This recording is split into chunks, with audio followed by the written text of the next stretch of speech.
नमस्ते सभी को, एक बार फिर से स्वागत है एक और नई वीडियो में। और हम डिस्कस कर रहे हैं मिसकंसेप्शन इन स्पिरिचुअलिटी। इस सीरीज़ की ये लास्ट वीडियो है। तो इस वीडियो में हम थोड़ा कंक्लूजन डिस्कस करेंगे। उसके बाद एक नई सीरीज़ हम स्टार्ट करेंगे जो काफ़ी इंटरेस्टिंग होने वाली है। अगर इस सीरीज़ से रिलेटेड आपने वीडियो नहीं देखी हैं तो उनको भी आप देख लेंगे, तो काफ़ी काम की वीडियो है वो।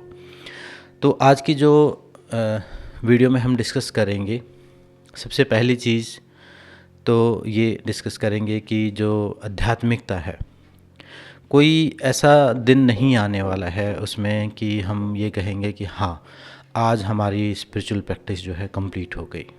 ऐसा नहीं आने वाला है। मतलब वो जो लास्ट समझो हम गोल लेके चलते हैं, चाहे आप उसको मुक्ति का मान के चलो, चाहे परमात्मा प्राप्ति का मान के चलो, या कुछ भी, अगर आप उस गोल को सामने लेके चल रहे हैं तो वो ऐसा समझें कि वो गोल ऐसा नहीं है कि किसी दिन आप पहुंच जाएंगे। किसी दिन आप पहुंचने वाले नहीं हैं। चाहे वो मुक्ति है, चाहे वो मोक्ष है, तो ये मत समझें कि एक दिन मोक्ष प्राप्त होगा। वो जो घटना है वो चाहे परमात्मा प्राप्ति की हो, या चाहे वो मुक्ति की हो, या चाहे वो खुद को जानने की हो, उसमें हमें बूंद बूंद करके मिलने वाला है। कभी कभी किसी किसी के जीवन में ऐसा होता होगा कि उनके पूर्व जन्मों के ऐसे संस्कार, ऐसी स्टेज बनी हुई है और उनको वो उस रूप में प्राप्त हुआ कि एकदम से समुंदर के रूप में। नॉर्मली एक सामान्य साधक को वो जो अल्टीमेट गोल जो प्राप्त होता है वो किसी एक दिन प्राप्त नहीं होता है, वो हर रोज़ प्राप्त होता है। मतलब एक बूंद करके। ये ठीक ऐसी ही चीज़ है जैसे मान लो कोई अमीर बनना चाहे और उसको किसी को कोई लाखों में एक कोई किसी को लॉटरी एक बार लगे और वो एकदम से अमीर हो जाए। तो ठीक ऐसे ही एनलाइटमेंट है, ऐसे ही मुक्ति है, ऐसे ही परमात्मा प्राप्ति है। कभी कभी किसी को कभी वो पूर्व जन्मों के संस्कारों की वजह से, उनकी साधनाओं की वजह से वो प्राप्त होता है इस प्रकार से। बाकी ज़्यादा से ज़्यादा लोगों को जो मेजॉरिटी रहती है, जैसे अमीर बनने वाला उदाहरण मैंने दिया कि ज़्यादा लोग अमीर कैसे बनते हैं, मेहनत करके बनते हैं। हर रोज़ वो धन कमाते हैं, उसको मैनेज करते हैं, उसको इन्वेस्ट करते हैं। तो ठीक आध्यात्मिक जर्नी है। आप ऐसा ना समझें किसी दिन एक दिन कुछ होने वाला है, एक दिन कुछ नहीं होगा। हर रोज़ कुछ होने वाला है। हर रोज़ मतलब इतना थोड़ा थोड़ा होएगा कि आपको डिफरेंस भी करना मुश्किल हो जाएगा कि मैं पहले ये था और आज ये, इतना परिवर्तन। मतलब एक बूंद करके हर रोज़ परिवर्तन हो रहा है। आज आपने ध्यान किया है, आज आपने योग किया, प्राणायाम किया, या भक्ति की है, कुछ जाप किए हैं, तो उससे एक बूंद आपको मिला है।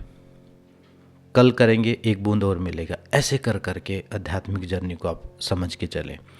वो जो ग्रेस है, वो जो एकदम से समुंदर की तरह मिलना, वो लॉटरी लग जाना, वो अगर आपकी किस्मत में होगा वो भी तभी होगा जब लंबे समय तक आपको कुछ नहीं मिल रहा होगा।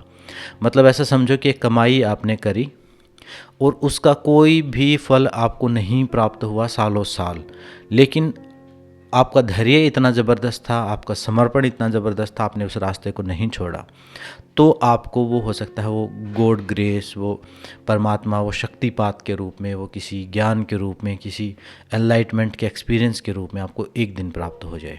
लेकिन कमाया आपने वो भी है, फ्री में लॉटरी की तरह तो कुछ भी नहीं, लेकिन एक्सपीरियंस हो सकता है कि एकदम से आपको वो चीज़, या कोई अच्छा गुरु मिले तो आपको वो एक एक्सपीरियंस आपको दे दे। वो रेयर चांसेस हैं। नहीं तो आपको हर रोज़ कमाना पड़ेगा, उसको सुरक्षित रखना पड़ेगा और रेगुलर रूटीन में लगातार दीर्घ काल तक अभ्यास करना पड़ेगा। वो आध्यात्मिक यात्रा है।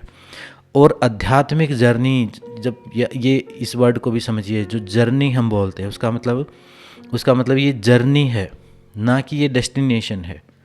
वो दिल्ली से मुंबई की जो यात्रा है, मुंबई तो हम पहुंचेंगे किसी दिन, लेकिन वो जो दिल्ली से मुंबई के बीच का जो रास्ता है, वो जो एक सामान्य इंसान से जो उस परमात्मा तक या उस मुक्ति तक या उस हायर कॉन्शियसनेस की हायर स्टेज तक जो पहुंचने का रास्ता है, वो बहुत लंबा है। और उस जर्नी को पर ही फोकस करना है, पहुंचने पर फोकस नहीं करना। पहुंच तो जाओगे ही कभी ना कभी। अगर जर्नी ढंग से चलती रही तो पहुंचना तो निश्चित है, लेकिन अगर जर्नी को छोड़ के आप गोल पर फोकस रहे कि वो कब होगा, वो कब होगा, कभी कुंडलिनी कब जागृत होगी, समाधि कब लगेगी, मुक्ति कब होगी, परमात्मा के दर्शन कब होंगे, कभी नहीं होंगे। फिर ये तरीका आपका गलत है। आप हर रोज़ की एक एक बूंद वाला जो कॉन्सेप्ट है उसको समझें और हर रोज़ एक बूंद अर्न करें, अर्न करें, अर्न करें, और वो धीरे धीरे, मतलब जैसे महात्मा बुद्ध को कहा ना कि ज्ञान प्राप्त हुआ, वो रियलाइजेशन एक दिन हुआ, लेकिन उस तक पहुंचने में 16 साल लगे। वो एक एक बूंद 16 साल उन्होंने एक एक ड्रॉप करके, और वो ड्रॉप ऐसा ना समझे कि किसी अच्छे एक्सपीरियंस के रूप में हुई होगी, वो बुरे एक्सपीरियंस के रूप में भी आध्यात्मिक जर्नी हो रही है। आप मूर्खता कर रहे हैं, जर्नी में आप हैं, और कुछ मूर्खताएं भी आप अपने गलत वो चीज़ें भी आप करेंगे जो नहीं होनी चाहिए, वो भी उसका ही पार्ट है, वो जर्नी का ही पार्ट है। जब जर्नी करते तो उसमें गड्ढे भी हैं, उसमें अच्छे साफ़ रोड भी हैं, उसमें हर प्रकार के डेस्टिनेशन, उसमें छोटे छोटे स्टेशंस हैं। तो वो अच्छे बुरे हर प्रकार के एक्सपीरियंस जर्नी में ही काउंट होंगे, और ये सबकी इंडिविजुअल जर्नी है। किसी की जर्नी से हम कंपेयर नहीं कर सकते, कंपैरिजन बिल्कुल भी नहीं करना आध्यात्मिक जर्नी में। किसी का कुछ है, किसी का बैकग्राउंड कुछ है, कोई कहीं से आया है, कोई किसी प्रकार की सोल है, अलग अलग सोल की एज है, कोई 10 जन्म लेके आया, कोई 10,000 जन्म लेके आया है। तो आध्यात्मिक जर्नी जो है हर किसी की इंडिविजुअल है, और उस यात्रा पर ही फोकस करें कि ये जो हम कर रहे हैं यही आप हर रोज़ थोड़ी थोड़ी समझ बढ़ेगी। अगर मान लो ज्ञान प्राप्त होना है तो वो ज्ञान एक दिन प्राप्त ना होके हर रोज़ एक एक बूंद ज्ञान प्राप्त होना है। इस प्रकार से इसको लेके चलेंगे तो आप लास्ट तक पहुंच पाएंगे। अगर सीधे ध्यान आपका लास्ट गोल पर रहा तो कभी नहीं पहुंच पाएंगे, बेचैनी हो जाएगी, धैर्य खो देंगे, बीच में प्रैक्टिस छोड़ देंगे, बीच में कुछ और करना शुरू कर देंगे, और इंस्टेंट रिजल्ट के चक्कर में पड़ेंगे, जो कल की वीडियो में मैंने बताया था। वो सब चीज़ें नहीं करनी। तो इस पहली जो ध्यान रखनी है, इस जर्नी पर ही ध्यान देना है और इसी को का आनंद लेना है। इसमें गड्ढे भी हैं, इसमें अच्छे एक्सपीरियंस भी हैं, इसमें बुरे भी हैं। दूसरा आपको ये ध्यान रखना है कि अपनी कोई इमेज क्रिएट नहीं कर लेनी है। अपनी कोई इमेज क्रिएट नहीं कर लेनी है कि अब मैं कुछ भक्ति करने लग गया तो कुछ मैं अलग प्रकार का कुछ भक्त हो गया, अब मैं कुछ अलग प्रकार का साधु संत हो गया, मैं कुछ अलग प्रकार का आचार्य हो गया, कुछ हो गया, कुछ स्पेशल कोई व्यक्ति हो गया। ये फालतू का ईगो क्रिएट करने की ज़रूरत ही नहीं है। किसी भी प्रकार के ईगो को क्रिएट ना करें। ये ईगो होता है, सात्विक अहंकार है कि अब मैं पॉजिटिव हो गया तो अब मैं नेगेटिव लोगों से दूर रहूँगा। नहीं, अगर आप पॉजिटिव हुए हैं कि नहीं हुए हैं, आप भक्त हुए हैं कि नहीं हुए हैं, आप आध्यात्मिक हुए हैं कि नहीं हुए, वो पता कहाँ चलेगा? उन नेगेटिव लोगों के बीच में जाके ही आपको पता चलने वाला है। पहाड़ों में जाके तो सब साधु संत हैं, सत्संग में जाके तो सब भगवान की बातें करते हैं। जब नेगेटिव, मैं ये भी नहीं कह रहा कि आप ज़बरदस्ती नेगेटिविटी में चले जाओ, लेकिन सहज रहो, सामान्य रहो। जो जैसे भी लोग हैं वो भी आपकी तरह जर्नी पर ही हैं, जितने आपके आसपास लोग हैं। कई बार मैंने देखा है कि जो लोग थोड़ी सी स्पिरिचुअल प्रैक्टिस करते हैं वो कुछ अलग से ही एंजल टाइप बिहेव करना शुरू कर देते हैं। ऐसा नहीं करना, वो एक सात्विक ईगो है, फालतू का सात्विक ईगो, और मुझे नहीं लगता वो कहीं काम आता है। वो सिर्फ बाधा ही पैदा करता है कि अलग अलग प्रकार से व्यवहार करना, अलग प्रकार से बोलने चलने का ढंग चेंज कर देते हैं, अपने बालों का हेयर स्टाइल चेंज कर लेते हैं, कपड़े अलग प्रकार के पहनने शुरू कर देते हैं। अगर वो अंदर से आ रही है वो चीज़, मान लो आपका कोई रंग बिरंगे कपड़े पहनने का मन नहीं कर रहा, आपका मन कर रहा है बिल्कुल सफ़ेद पहनने का, मन कर रहा है, कंफर्टेबल हो तो आप पहन लो, कोई प्रॉब्लम नहीं। आपका मन कर रहा है लाल पहनने का, लाल पहन लो। आपका मन कर रहा है काले पहनने का, काले पहन लो, जैसे मर्जी पहन लो, वो कोई दिक्कत नहीं। कंफर्टेबल फील कर रहे हो, आपको अंदर से अच्छा लग रहा है तो आप पहन लो। लेकिन इसलिए मत पहनो कि आप आध्यात्मिक हो गए हो, या आपने अब किसी गुरु से कोई नाम दीक्षा ले ली है, या कुछ और कर लिया है। ऐसे रंग में रंगना जो है ना, बाहर से रंग में रंगना, मैंने देखा है कि वो बाउंडेशन या बंधन ही पैदा करता है। उसमें फिर जो लोगों का व्यवहार आपके प्रति होना चाहिए वो नहीं होगा। अब मान लो मैं बैठा हूँ, अभी मैं टी शर्ट पहन के एक सामान्य व्यक्ति की तरह बैठा हूँ, तो आप अपने से मुझे रिलेट कर पाओगे। अब मैं यहाँ पर आचार्य जी बन के मैं बैठ जाऊँ तो आपको बातें सारी बढ़िया लगेंगी, लेकिन आप कनेक्ट नहीं फील कर पाओगे। ना ही मेरी बातें आपको लगेगी कि हाँ ये तो बहुत पहुँचे हुए हैं, 10 मालाएं मैं पहन लूँ गले में, आपको लगेगा हाँ हाँ बहुत बढ़िया ज्ञान की बात बता रहे हैं, लेकिन आप उसको अपने से रिलेट नहीं कर पाओगे। तो एक जो सात्विक ईगो है उससे हमें थोड़ा बचना पड़ेगा, और अपनी सेल्फ की इमेज नहीं क्रिएट करना। अब मान लो मैंने कोई इमेज नहीं क्रिएट की, कोई मुझे बुरा बताए तो मुझे कोई फ़र्क नहीं पड़ता, बताए तो बताए, क्योंकि मैं तो एक लर्नर, एक सीकर के एटीट्यूड में हूँ। मैं कह ही नहीं रहा कि मैं कुछ कोई सिद्ध हो गया, कोई संत हो गया, नहीं, मैं तो सिर्फ एक्सपीरियंस शेयर कर रहा हूँ कि हो सकता है 2 कदम आपसे आगे हों, 2 कदम आपसे पीछे हों। लेकिन अगर मैं घोषित कर दूं पहले ही कि मैं ये सब कुछ, तो फिर आपने कभी कहा कि आपको तो कुछ नहीं पता, आपने तो ये श्लोक भी गलत बोला, इतनी चीज़ें, मैं इतने शब्द भी गलत बोल देता हूँ, दुनिया भर की गलतियाँ मैं कर देता हूँ। तो वो गलत आपने कहा कि आपने गलत बोल दिया, तो मेरा ईगो हर्ट हो गया, सात्विक ईगो, मैं बुरा मान जाऊँगा और फिर एक झंझट में पड़ जाऊँगा। मेरी साधना जो है, जो मैं करने, जो मेरा उद्देश्य था आध्यात्मिक जर्नी का, वो बिगड़ जाएगा, वो नहीं कर पाऊँगा, मैं फालतू के झगड़ों में पड़ जाऊँगा। तो एक सात्विक ईगो जो रहता है उसको क्रिएट करने की ज़रूरत ही नहीं। जितने भी बड़े बड़े संत हुए हैं उन्होंने बिल्कुल सहजता पर ही फोकस किया है। संत कौन? जो जिनको हम संत या महापुरुष हम बोलते हैं, आप देखेंगे उनके जीवन में एक सिंपल रहे हैं, वो सहज रहे हैं। चाहे उन्होंने कपड़े ना पहने हों, चाहे उन्होंने जैसे भी वस्त्र पहने हों, चाहे जो भी वो उनके लिए स्वाभाविक था, वो उनके लिए सहज था। उन्होंने किसी को दिखाने के लिए कुछ नहीं किया। उन्होंने जो भी आचरण किया वो उनके अंदर से अपने आप आया। किसी दिन अपने आप अंदर से परिवर्तन होगा, उस दिन आप सब कुछ कर लेना, उस दिन वैसे दिख भी जाना, कोई दिक्कत नहीं, लेकिन वो अंदर से आए। ऐसा ना हो कि बाहर से कोई आरोपित कर लिया आपने। वो आप देखेंगे कि थोड़े दिन में आप बंधन में बंध गए हैं फालतू में। तो सात्विक ईगो से और एक सेल्फ इमेज क्रिएशन से, अपने माइंड में भी अपनी कोई महानता की इमेज आप क्रिएट ना करें, ना ही दूसरे लोगों के बीच में अपनी कोई महानता की इमेज क्रिएट करें, बल्कि सहज रहें, सात्विक रहें, डाउन टू अर्थ रहें, ग्राउंडेड रहें, उतना ज़्यादा अच्छा है।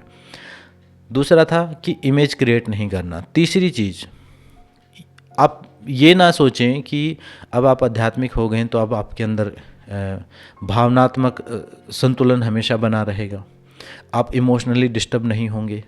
ऐसा नहीं है। हो सकता है, जैसे मैंने बताया था एक वीडियो में, कि हो सकता है ज़्यादा हो जाएं आप, हो सकता है ज़्यादा संवेदनशील हो जाए, चीज़ें और ज़्यादा दिखें। तो इस चीज़ का विशेष ध्यान रखना है। कोई धारणा बना के मत चलना कि अब तो मुझे क्रोध नहीं आएगा, अब मैं दुखी नहीं होऊंगा। ऐसे ही दुखी सुखी होते रहोगे। जब आध्यात्मिक जर्नी कर रहे हो तो बस एक चीज़ आपने की है, एक तो अपना अभ्यास या अपनी प्रैक्टिस ऐड करी है आपने हर रोज़, ठीक है। पहली चीज़ वो तो करनी ही है, उसके बिना तो कुछ भी नहीं है। जो भी आपने अपना अभ्यास है वो करना है। दूसरा, आप अपने व्यवहार के प्रति जागरूक हो गए हैं। आप जो जीवन जी रहे हो उसको एज इट इज़ जीते रहो, बस जागरूकता के साथ। जहाँ आपको लगता है कि ये गलत चीज़ है, बस उसको आप जान रहे हो, उसको जान रहे हो। और जब जानते हुए कोई चीज़ करोगे तो वो ज़्यादा देर नहीं कर पाओगे। ज़्यादा जो गलत चीज़ें हैं उनको करने के लिए आपको खुद को भूलना पड़ेगा, आप कॉन्शियसली नहीं कर पाओगे। जितने भी जो चीज़ें आप हम आध्यात्मिक मार्ग में बाधा उत्पन्न करती हैं, एडिक्शंस हैं, कोई नशे की आदत है, कोई वैसी, अगर आप जागते हुए करेंगे, कॉन्शियसली करेंगे, तो वो ज़्यादा दिन नहीं रह पाएगा, अपने आप छूट जाएगा वो। उसके लिए खुद को भूलना पड़ेगा, उसके लिए खुद को इग्नोर करना पड़ेगा। जब आप खुद जान रहे हो, अपने बुरी आदतों के प्रति जाग रहे हो, अवेयर हो, तो अपने आप धीरे धीरे वो मुक्त छूटती चली जाएंगी। और उसके बाद जब अभ्यास लगातार कर रहे हो तो सत्व गुण अपने आप बढ़ता चला जाएगा, और फिर धीरे धीरे एक परमानेंट परिवर्तन आपके अंदर आएगा। ऐसा नहीं कि आप ज़बरदस्ती पहले ही कोई इमेज क्रिएट कर लो, पहले ही आप बहुत सारे उम्मीदें लगा के आप बैठ जाओ कि ऐसा होने वाला, ऐसा नहीं। बहुत धीरे धीरे ग्रेजुअल चेंजेज होते हैं, और कई बार तो चेंज इतने स्लो होते हैं आपको पता ही नहीं चलता। आप 10 साल बाद अपने आप को देखोगे कि हाँ 10 साल पहले मैं ऐसा था और आज मैं ऐसा हूँ, तब आपको समझ में आएगा कॉन्ट्रास्ट कि इतना ज़्यादा परिवर्तन हुआ है। अगर मान लो आप एक हफ्ते पहले कैसे थे, एक हफ्ते बाद कैसे हो, उसमें डिफरेंस देखेंगे तो नहीं दिखेगा। तो ऐसे बहुत उम्मीदें ऐसी ना लगा के चले जो आपको प्रैक्टिकल ना लगे, ठीक है। एक मैंने एक्सपीरियंस वाला आपको कवर कर दिया था कि एक्सपीरियंसेस के चक्कर में मत पड़ना, पेशेंस के साथ अपने अभ्यास को बना के रखना। महर्षि पतंजलि ने 2 चीज़ें बताई हैं, 2 पॉइंट, अभ्यास और वैराग्य। अभ्यास किस चीज़ का? जो आपके गुरु ने दिया है, वो अभ्यास हर रोज़ करना है। वो अभ्यास का धागा अगर पकड़ के रखा तो बाकी चीज़ें अपने आप परिवर्तित हो जाएंगी। अभ्यास को छोड़ के आप 1000 किताबें भी हर रोज़ पढ़ते रहो, किसी काम की नहीं। वो इन्फॉर्मेशन होगी, वो कन्फ्यूजन होगी, वो प्रॉब्लम ही क्रिएट करेंगी। वो ज्ञानवर्धन अगर टेस्ट कोई ले उसमें तो हो सकता है आप पास हो जाए उस चीज़ से रिलेटेड, लेकिन प्रोग्रेस नहीं होगी, आपकी आध्यात्मिक प्रोग्रेस नहीं होगी। मतलब ये ठीक ऐसा ही है जैसे स्विमिंग से रिलेटेड, कोई स्विमिंग से रिलेटेड हर रोज़ किताब पढ़े, पीएचडी कर ले, लेकिन तैरना ना सीखे, मतलब पानी में ना उतरे, तो वो डूब जाएगा, कितना भी ज्ञान हो। तो ध्यान और ज्ञान, भक्ति, अध्यात्म जो प्रैक्टिस है वो एक ऐसी ही प्रैक्टिस है। अगर उसमें आप प्रैक्टिस नहीं करेंगे तो आप कहीं नहीं पहुंचेंगे। कितने भी वीडियो देख लो, कितना भी ज्ञान प्राप्त कर लो, कितनी भी ज्ञान की बातें कर लो, सत्संग कथाओं में बैठाओ, सत्संग सुन लो, और ये याद रहे ये कलयुग है, ये कलयुग है। कुछ चीज़ों से मैं थोड़ा सा एग्री नहीं हो पाता हूँ। जैसे लोग बोलते हैं कि कथा सुनने से मुक्त हो जाएंगे कलयुग में, तो बस इस ग्रंथ की कथा सुन लें, ये सुन लें। मुझे नहीं लगता ऐसा। मुझे ऐसा लगता है कि उससे सिर्फ आपका टाइम ख़राब होता है। हाँ, एक संस्कार तो बन जाता है आपका, लेकिन उसके बाद अगर आपने कुछ प्रैक्टिकल नहीं किया, कुछ प्रैक्टिस नहीं की, कथा सुनी है, एक भूमिका बन गई है आपके अंदर, उसके बाद वहाँ से आप कोई विधि लेके आओ, उसको अभ्यास करो। मैं विश्वास करता हूँ प्रैक्टिकल में। अगर प्रैक्टिस नहीं करी आपने कोई, तो फिर आप सिर्फ थ्योरेटिकल से कुछ नहीं होने वाला है। संस्कार बन जाएंगे, भूमिका बन जाएगी, लेकिन प्रैक्टिस करनी पड़ेगी आपको कुछ ना कुछ। और प्रैक्टिस का मतलब ये नहीं कि आप आसन करो, सूर्य नमस्कार करो, चाहे आप नाम जाप करो या जो भी विधि आप करो, ध्यान लगाओ, सांस पर ध्यान करो, कोई धारणा की विधि करो, कुछ तो करना पड़ेगा। या खाली बैठ ही जाओ 1 घंटा, आधा घंटा ही बैठ जाओ, कुछ तो करना पड़ेगा आपको। बिना कुछ किए सोचे, मन में सोचते रहे तो मुश्किल है, उसके लिए वो नहीं परिवर्तन करने वाला मुझे लगता है। तो प्रैक्टिस जो है वो मेन पकड़ के रखें, अभ्यास। और वैराग्य क्या है? वैराग्य है डिटैचमेंट। वैराग्य किस चीज़ से? वैराग्य जो आपके गोल से दूर लेके जा रहे हैं, डिस्ट्रैक्शंस जो हैं, जो चीज़ें आपको लगता रहा है कि ये मुझे अभ्यास से दूर कर रही हैं चीज़ें, तो उससे वैराग्य, उनसे डिटैचमेंट, उस माहौल से थोड़ा सा दूरी बनाओ, डिस्टेंस रखो। अगर मान लो कई बार ऐसा होता है कि संगत जैसी होती है, गलत लोगों की संगत, आपको लग रहा है कि ये जो इनकी संगत मुझे इस अभ्यास से रोक रही है, तो आप उनसे दूरी बनाओ। दूरी बनाने का मतलब उनसे ऐसा नहीं कि उनसे बात करना बंद करो। दूरी बनाने का मतलब उस अभ्यास के समय और उस जो आपका टाइम रहता है उसको आपको मैनेज करना पड़ेगा। नहीं तो फिर वो जो कर रहे हैं वही आप करना शुरू कर दोगे। उनके अंदर ही रहना है, बीच में ही रहना है, कीचड़ में ही कमल बनना है। लेकिन थोड़ा सा एक हेल्दी बाउंड्री क्रिएट करनी पड़ेगी कि इस लेवल तक मुझे इनकी एंट्री चाहिए, जो अपनी प्रवृत्ति के नहीं, वहाँ पर एक हेल्दी बाउंड्री आपको क्रिएट करनी पड़ेगी। मतलब वो डिटैच थोड़ा सा वहाँ पर होना पड़ेगा। वो हो सकता है व्यक्ति भी हो सकता है कोई परिस्थिति हो सकता है भोजन ही हो आपका, हो सकता है बहुत ज़्यादा खा रहे हों, उसकी वजह से आप अभ्यास ना कर पा रहे हों, हो सकता है लेट उठ रहे हों। तो उन सारी चीज़ों से थोड़ी दूरी आपको बनानी पड़ेगी। थोड़ा सा वैराग्य, डिटैचमेंट की थोड़ी प्रैक्टिस आपको करनी पड़ेगी। बाकी की वीडियोस में मैं डिटैचमेंट को अच्छे से और एक्सप्लेन कर दूंगा कि क्या मतलब होता है उसका, तो उसको आप किस प्रकार से साध सकते हैं। तो अभ्यास, वैराग्य और तीन चीज़ें और हैं। दीर्घ काल तक अभ्यास, लंबे समय तक, लंबे गोल मान के चलो, 2-4 दिन, हफ्ता, 10 दिन में कुछ नहीं होगा, महीनों सालों की बात सोचो। उसके बाद निरंतर बिना छोड़े, कोई सैटरडे संडे नहीं, जहाँ भी हो वहीं पर करो। निरंतरता जरूरी है। आप कहेंगे कि हम ट्रैवल करते हैं, कोई कहेगा कि हम तो हर रोज़ विदेश में जाते हैं, हम तो बिजनेस करते हैं। कुछ भी करते रहो, आप बस में हो, ट्रेन में हो, गाड़ी में हो, प्लेन में हो, जो भी आपका अभ्यास और आध्यात्मिक अभ्यास जो होते हैं वो मानसिक ही होते हैं। आप आंखें बंद करके, आप वहाँ मोबाइल देखने की बजाय, वीडियो देखने की बजाय, आप कोई मूवी देखने की बजाय, सीरीज़ देखने की बजाय, आप आंखें बंद करके अभ्यास करो। बाहर से कुछ मत करो, कुर्सी पर बैठे बैठे, चेयर पर, बस में, ट्रेन में, गाड़ी में बैठे बैठे ही आप जो भी समय है उसको उतनी ही देर, जो आपने जाप करना है, जो भी मानसिक अभ्यास करना हो आप उस समय करो। हर रोज़ करना है बिना छोड़े। कभी कोई इमरजेंसी हो जाए तो उसके लिए भी ऋषियों ने बताया कि पश्चाताप, एक समय का भोजन मत करो। थोड़ा सा खुद को हल्का सा स्ट्रिक्ट थोड़ा सा अपने प्रति रहो कि अगर एक दिन छूट गया तो एक समय का भोजन छोड़ दिया, तो उसको बोलते पश्चाताप। तो ऐसे कुछ सेक्रीफाइस छोटा सा, और वो इसलिए है डिसिप्लिन के लिए, ताकि डिसिप्लिन बने। थोड़ा सा स्ट्रिक्ट खुद के लिए रहना पड़ेगा, शुरुआत में रहना पड़ेगा। जब आदत हो जाएगी 1-2 महीने में, फिर आपका मन ही नहीं लगेगा, वो करना ही पड़ेगा, मजबूरी हो जाएगी आपकी। उसके बाद निरंतरता, और उसके बाद सत्कार सेविते, मतलब श्रद्धा भाव रखना है आपको।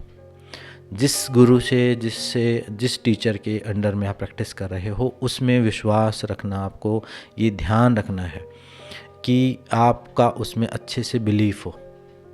कई बार ऐसा होता है कि मान लो मेरे से कोई चीज़ सीख ली आपने, ठीक है, मतलब मैं ये नहीं कह रहा कि मेरे से सीखो, लेकिन उदाहरण दे रहा हूँ कि मेरे से कोई चीज़ सीख ली, फिर किसी और की कोई वीडियो देख ली, फिर किसी और की कोई वीडियो देख ली, तो और लोग प्रेजेंट बहुत अच्छे तरीके से करते हैं, लोग सच नहीं बताते, क्योंकि यहाँ मार्केटिंग है।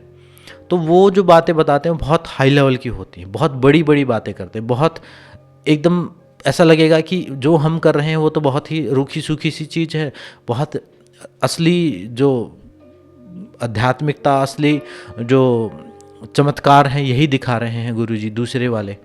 लेकिन ये ध्यान रहे, जो ओरिजिनल होते हैं वो सहज होते हैं और रूखे सूखे ही लगेंगे आपको, और वो बड़ी बड़ी बातें भी नहीं करेंगे, क्योंकि प्रवृत्ति है ही नहीं उनकी, उन्होंने डींग हाँकना सीखा ही नहीं।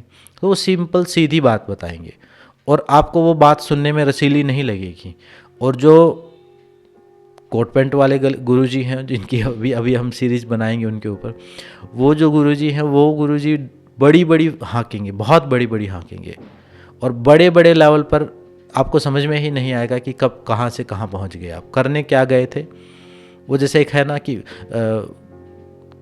गए थे हरि भजन को ओटन लगे कपास, तो वैसा ही काम होगा। आए थे आप हरि भजन के लिए, आध्यात्मिक प्रैक्टिस करने के लिए, खुद को जानने के लिए, और पता नहीं कहाँ के कहाँ वास्तु के उपाय करने में और ज्योतिष के उपाय करने में, ग्रहों को शांत करने में, उठपटांग हरकतों में आपको लगा देंगे। वो पता चलेगा कि भगवान से तो कोई लेना देना है नहीं, खुद से कोई लेना देना है नहीं, कहीं के कहीं आप पहुंच जाओगे।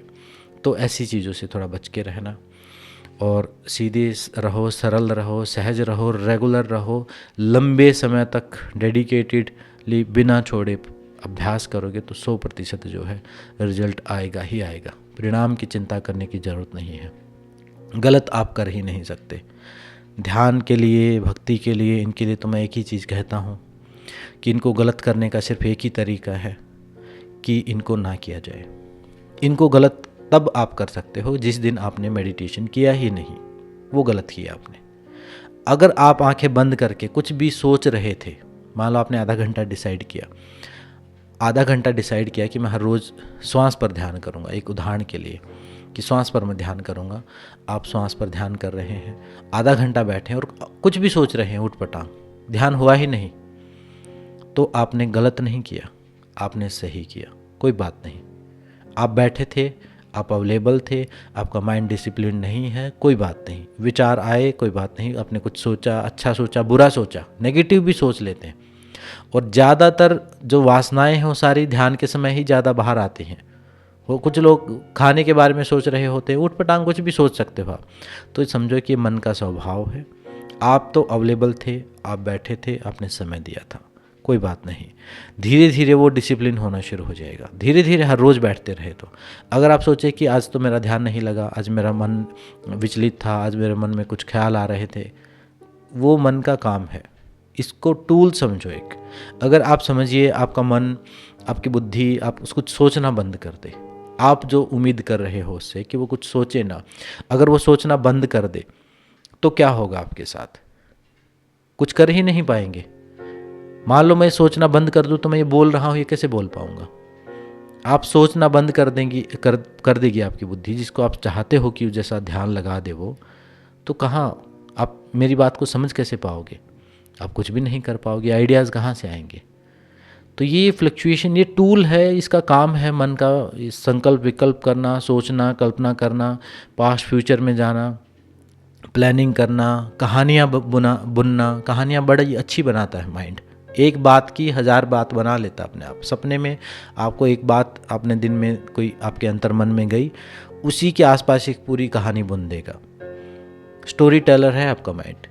तो ये उसके स्वभाव हैं। तो इनमें कोई ऐसा चमत्कारिक एकदम से उम्मीद करने की ज़रूरत ही नहीं।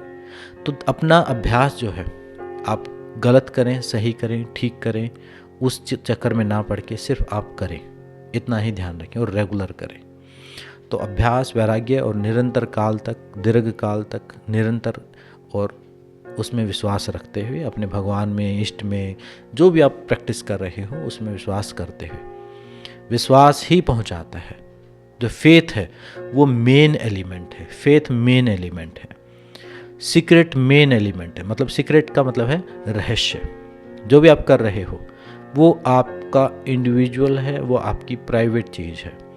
उसको आपको कहीं गाने की ज़रूरत नहीं है, किसी फेसबुक पर डालने की ज़रूरत नहीं है, अपना ज्ञान देने की ज़रूरत नहीं है दूसरों के सामने, कुछ नहीं। बस सीक्रेटली उसको प्रैक्टिस करते चले जाओ। जिस दिन की कुछ अचीव हो जाए, जिस दिन थोड़ा सा अनुभव आपके पास हो, उस दिन आप शेयर कर सकते हैं। उस दिन आप किसी ऐसे की मदद कर सकते हैं जिसको ज़रूरत है मार्गदर्शन की। ज़बरदस्ती तो उस समय भी नहीं करना। पानी की इम्पोर्टेंस वही समझेगा जो प्यासा है, पानी की इम्पोर्टेंस से प्यासा ही समझेगा। तो जिसको ज़रूरत है उनको मार्गदर्शन आप बाद में कर सकते हैं, जब अनुभव हो जाए। तो जब तक इन्फॉर्मेशन है तब तक तो पहले उस इन्फॉर्मेशन को अनुभव में कन्वर्ट करो, फिर अनुभव आपके पास आ गया है तो फिर उसको शेयर करो, वो सही तरीका है। उसके बाद आप मार्गदर्शन कर सकते हैं, किसी को गाइड कर सकते हैं। और गाइड करना और ये चीज़ें बहुत बात की हैं, ये अपने आप स्वाभाविक हों तो ठीक है, नहीं तो इनकी ज़रूरत नहीं है। आप अपनी यात्रा पर ध्यान दें। और ये यात्रा ही पूरा जो आध्यात्मिक जर्नी, इसलिए कहा ये यात्रा ही है। ऐसा ना सोचें किसी दिन एक दिन कुछ होगा, उस दिन के इंतज़ार को छोड़ें और हर रोज़ करते चले जाएं। जैसे ऋषियों ने कहा कि जन्म जन्म दर जन्म चलती है, और ये एक ऐसी कमाई है जो मरने के बाद साथ जाती है। मरने के बाद बाकी सब चीज़ें छूट जाने वाली हैं, आपकी इन्फॉर्मेशन भी यहाँ छूट जाने वाली है। कितनी किताबें आपने 500 किताब इस जीवन में पढ़ ली तो सारी किताबें यहीं रह जाने वाली हैं।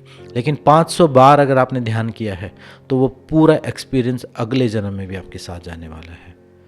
5 मिनट ध्यान किया है आपने, वो 5 मिनट भी आपके साथ जाने वाले हैं। 5 मिनट भक्ति की है, कोई नाम जाप किया है, कुछ किया है, तो वो भी आगे जाने वाला है। तो उस पर फोकस करें। और बाकी के कुछ और चीज़ें हैं जो अभी थोड़ा सा उनको अलग से कवर करने की ज़रूरत है, उनके लिए एक अलग सीरीज़ अभी आने वाली है। उसको हम 1-2 दिन में वीडियो आपको मिल जाएगी, और इस सीरीज़ को आप तब तक पूरा देख लीजिए। और कुछ सुझाव हैं, कुछ चीज़ें टॉपिक हैं कोई कि ऐसे कवर किए जाए तो वो आप बता सकते हो। कुछ कमियां हैं तो आप बता सकते हो, क्योंकि वीडियो बनाने में ऐसा प्रोफेशनल मैं नहीं हूँ और ना ही कोई बोलने में मैं प्रोफेशनल हूँ। मैं भी अपना अनुभव ही शेयर कर रहा हूँ, ताकि जो मुझे नहीं प्राप्त हो सका सही समय पर, मुझे मान लो समय लगा इतनी बातों को जानने में 10 साल का, तो मैं चाहता हूँ कि आप सब तक जिसको रियल में ज़रूरत है उस एक आदमी तक भी वो मेरी बात पहुँचती, तो ये वीडियो बनाना जो है सक्सेसफुल हो जाता है। तो आज की इस वीडियो में इतना ही, और उम्मीद है आगे भी आप अपनी सपोर्ट करना क्या है, अपनी सपोर्ट ऐसा करना है बस जिसको ज़रूरत आपको लगती है उसको शेयर कर दो। फालतू व्हाट्सएप पे शेयर करने की ज़रूरत नहीं है। जिसको आपको लगता है किस व्यक्ति को ज़रूरत होगी तो हाँ आप शेयर कर सकते हो। वीडियो को लाइक आप कर सकते हो। लाइक करने से आप कोई कमेंट आपके मन में है वो कर सकते हो, तो उससे क्या होता है कि वीडियो ज़्यादा लोगों तक पहुंचती है। जो यूट्यूब की एल्गोरिदम है वो ये देखते हैं कि कितने लाइक हैं, कितने कमेंट हैं। जब आप कमेंट करते हो तो वो फिर और लोगों को सजेस्ट करते हैं, मतलब उसमें कुछ काम की चीज़ होगी। तभी लोग कंट्रोवर्सी क्रिएट करते रहते हैं जानबूझ के यूट्यूब पर, क्योंकि उनको पता है कि लोग चाहे गालियाँ लिखें उसमें तो वो वायरल हो जाएगी। तो वो कमेंट आप कर सकते हो, लाइक कर सकते हो, शेयर कर सकते हो जिनको ज़रूरत है। और सबसे बड़ा तो यही कर सकते हो, उसको देख के समझ के अपने जीवन में इम्प्लीमेंट करो। तो आज की वीडियो में इतना ही, मिलते हैं नेक्स्ट वीडियो में। सबका धन्यवाद, सबका नमस्ते।